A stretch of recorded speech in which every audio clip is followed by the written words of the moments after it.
And I didn't have to look back or nothing. Back in the day, you'd have to like do a lot of turning like this. But nowadays, because of technology, you don't have to twist and turn as much. Isn't that fun? And yes, I really talk that way at times. At times, I just, you know, if you put me down for a voice recognition, I'll just start saying turn left here. Why not? Might as well figure something out. Here we go. Look at this old car coming up here. Stuck in some parking garage like another 48 hours. Actually, no, I'm sorry, 48 hours. With Eddie Murphy and Nick Nolte. Look at that little thing, though.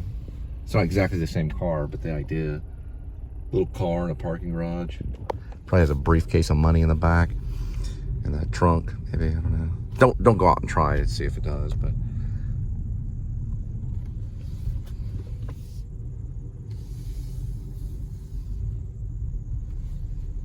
Whee!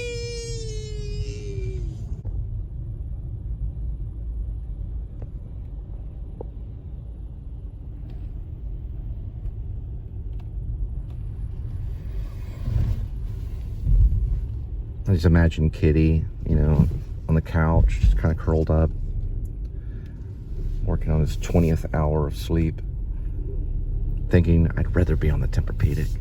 Why did they move me on this uncomfortable couch? This thing, that couch costs $600, if anyone wants to know. But it's not, I don't even know, I can get 20 bucks for it now. Got it at, what is this? Panther Island Brewing, live music, a cold craft beer. They got live music there. Cool. Cool. Didn't know that. Alright, we're gonna go to the left. Drive-in's down that way, but we're not gonna be going to that right now. That'd be funny if I did. Wouldn't be doing delivery later. Anyway, headed back. No, we're just headed back. But they do have live music there. That's kind of cool. And they're all the way from Arkansas.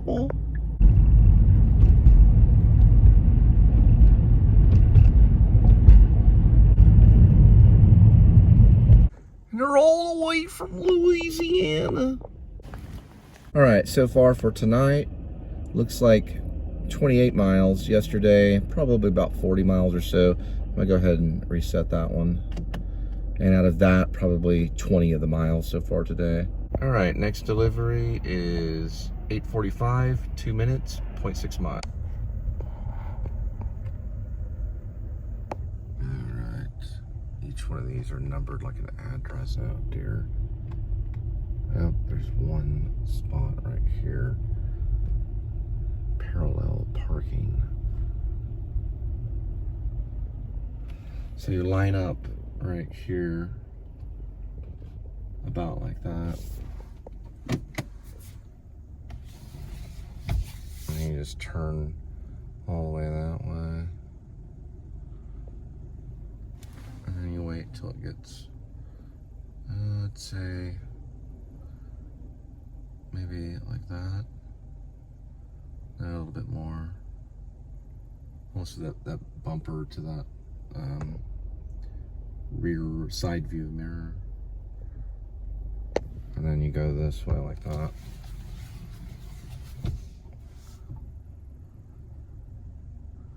And according to the law of physics and gravity, I'm probably gonna bail out of this one. I'm looking right here. I had to do it a lot when I was living in the big city.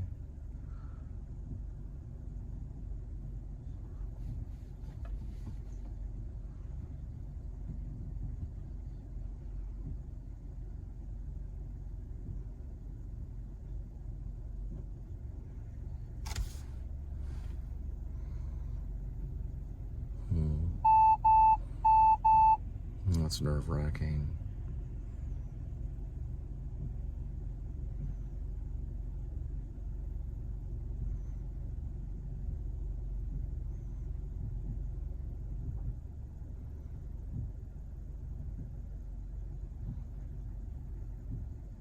This is really high out. inch by inch, day by day. All right, that should be good enough for this. And then, you know, that's the idea behind it. And then, you know, you can kind of like do that. Of course, I probably would have got points deducted and the thing. I don't know, I might have. I don't remember if I passed with flying colors or not whenever I was getting my permit. When I was 15, it was a long time ago. We had to do it though. The driver instructor is the most it's the very end of the test, is the parallel parking. And they're like looking at you the entire time, making notes. Your all sweat's like coming off your forehead. All right.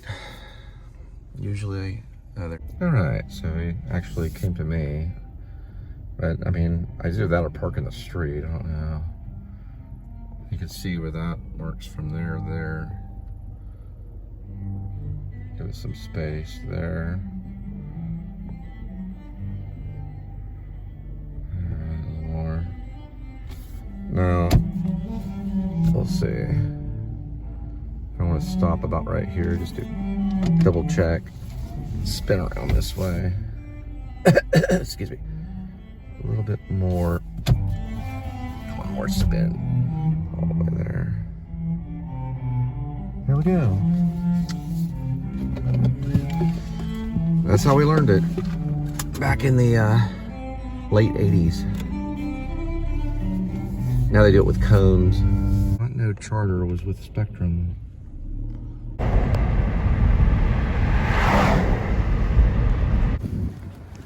All right, next delivery is 9:24 p.m., 5 minutes, 2.9 miles.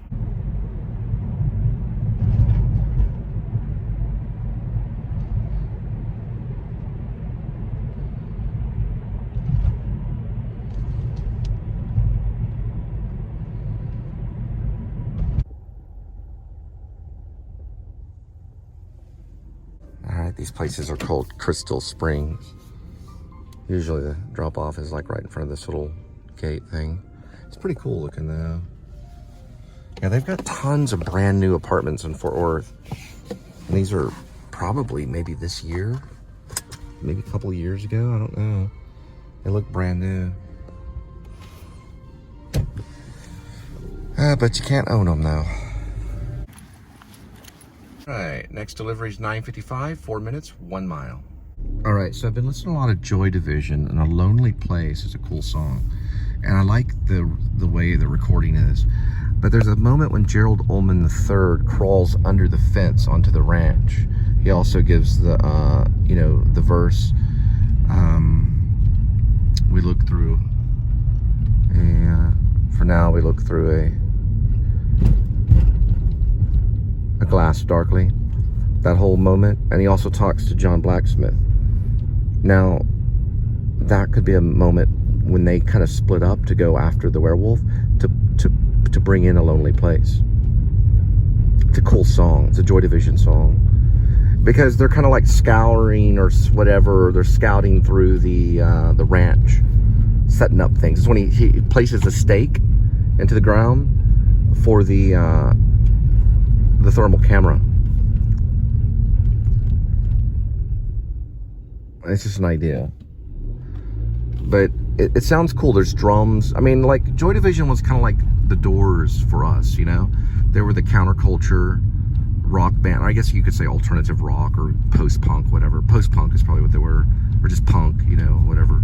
They're not really punk. They're more like alternative. But, or goth. They were goth music. It'd be a great time for that. And then also to bring in, like, maybe more Joy Division. And the New Order song, of course, you know, that happens on the radio. That's Mark the Uber driver, blah, blah. But then you bring in Joy Division, you're bringing even an older ancestry, you know, to the sound. You know, the ancient aspect of the werewolf. I like it for some reason. I like it. Joy Division's great. But we're talking about, like, you got to listen to A Lonely Place. And some of Ian Curtis's stuff is kind of hidden. Yeah, I really do like that idea. I accidentally stumbled upon the song. Oh, wait a minute. Hang on for a minute. Okay, I see now. It also brings in kind of the Lost Boys feel. You know, the movie Lost Boys with Kiefer Sutherland. It brings in that kind of feel.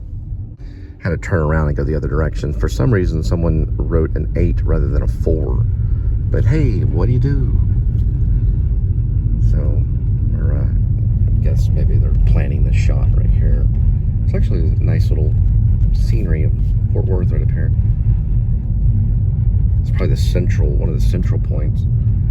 I get a really good city skyline view. So I was wondering, you know, sitting there listening to Joy Division's A Lonely Place, going like, I'm really going further than what I should, because this is like a normal, you know, return on this one. But I found out it's like cold. Anyway.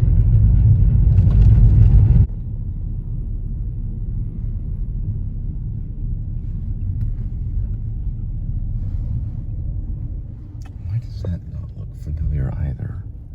For the love of mercy. Hang on for a second. And they're all the way from California. And their friends are from Arizona. Look at all that ice mountain from the other day. Still around. Alright, finally. Yeah, an 8 is not the same as a 4. I can promise you. So within 2 nights, 2 pins gone. The other one snapped on the end, but it snapped a long time ago. I was still able to keep that pin. It was like one of those big roller pins, very, very cool. The other one gone, you know, just kind of vanished in midair. I don't know where it went. So you're gonna have to kind of keep track of the pins in this line of field.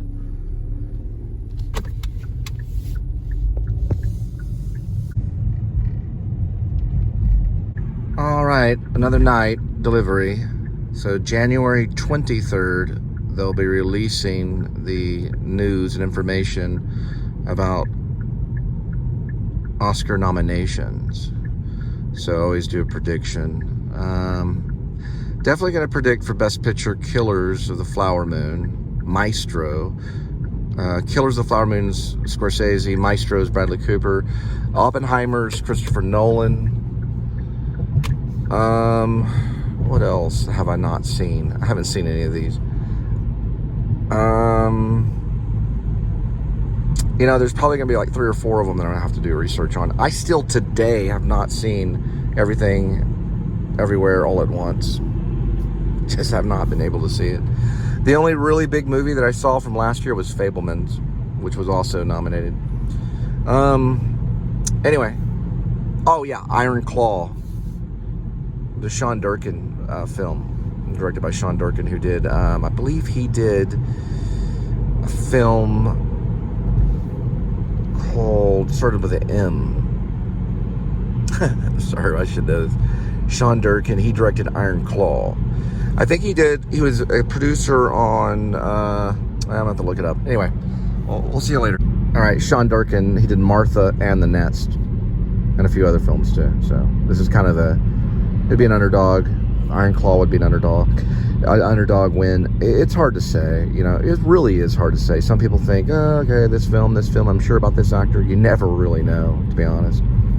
So my prediction for Best Actor would probably be Bradley Cooper for Maestro. And that's just, you know, me predicting. So we'll have to see. It's going to be a good year in cinema this year. Also, Leonardo DiCaprio for Best Actor too. It may go to him for Killers of the Flower Moon. If he's nominated, we'll find out in 3 days. And then I think some supporting roles. I think De Niro will get it for playing Hell in Killers of the Flower Moon. I think the character was named Hell. I think maybe Zac Efron might be nominated too for Kevin Von Erich. We'll have to see. And when it comes to female artists, I'm going to go with Carey Mulligan, maybe even for the win.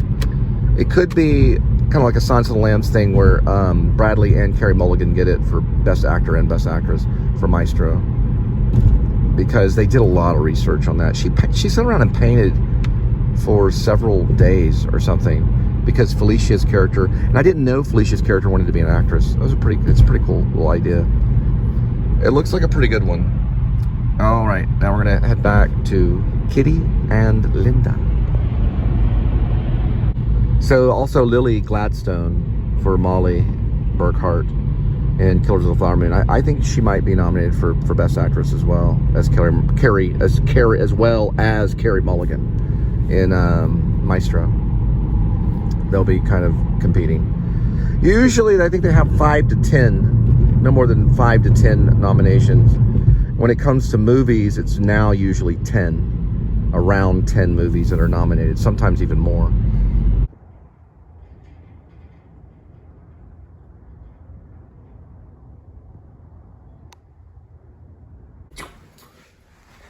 There he is.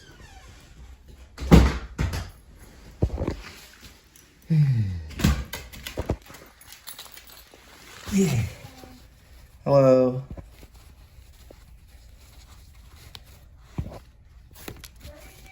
Yeah, I'm working on the dirty shoes right now.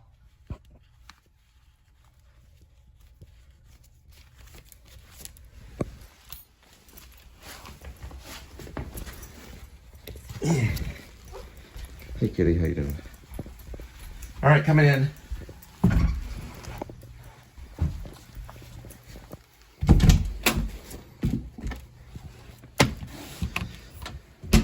Okay. Oh, you're in the shower? Yes. All right. I'm gonna feed Kitty, okay? Okay. Come on, Kitty.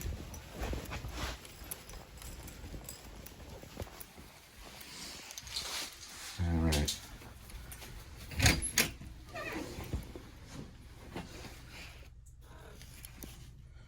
Looks like we're going with sustainable. Oh. Oh, it's with sustainable tuna. I thought it was white sustainable tuna. Sorry about that, Kitty. It's with sustainable tuna. For some reason, I thought that was white sustainable tuna. It's with sustainable tuna. All right.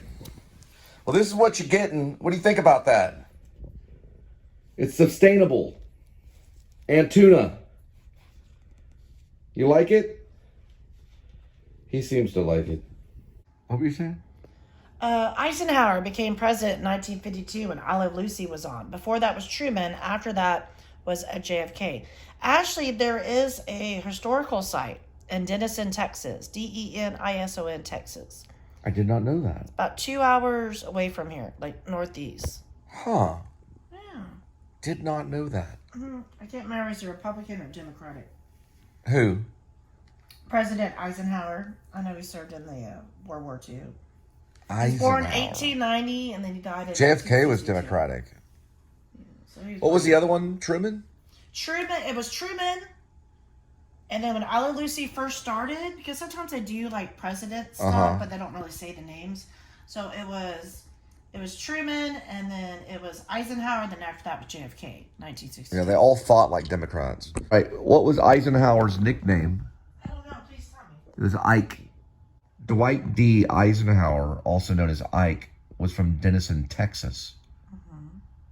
And he was the 53rd president. You're right. He was the 34th president. Dwight D. Eisenhower, known as Ike, was the 34th president. Sorry, I had it backwards. What did I say? 53rd. No, I actually didn't even have it backwards. It's the 34th president, and he was nicknamed Ike. Yeah, Biden's the 46th. I know. Hang on. Maybe they'll resurrect him and make him the 53rd. All right, Dwight D. Eisenhower, who was known as Ike, was our 34th president, and he was Republican. His birthplace is in Denison, Texas. Right, Denison, Texas. 609 South Lamar Avenue, Denison, Texas. Interesting. You can visit it. And they actually have some video. Yeah, he was 34th. So what, Biden's 46? The 46th president? Yes. All right, so 47th, we don't know yet. But something's going to go down in 2026. That's Eisenhower. He's a future five-star general? 34th president, yeah. His wife's name was Ida. Yeah, his nickname was Ike. There was a slogan. Do you know what that slogan is? What is it? Something about Ike. It was the slogan they used during his campaign. All right. Also, Ike, which is Dwight D. Eisenhower, he considered using nuclear weapons in the Korean War. That's a Republican for you. The slogan was, I like Ike. All right. Good night.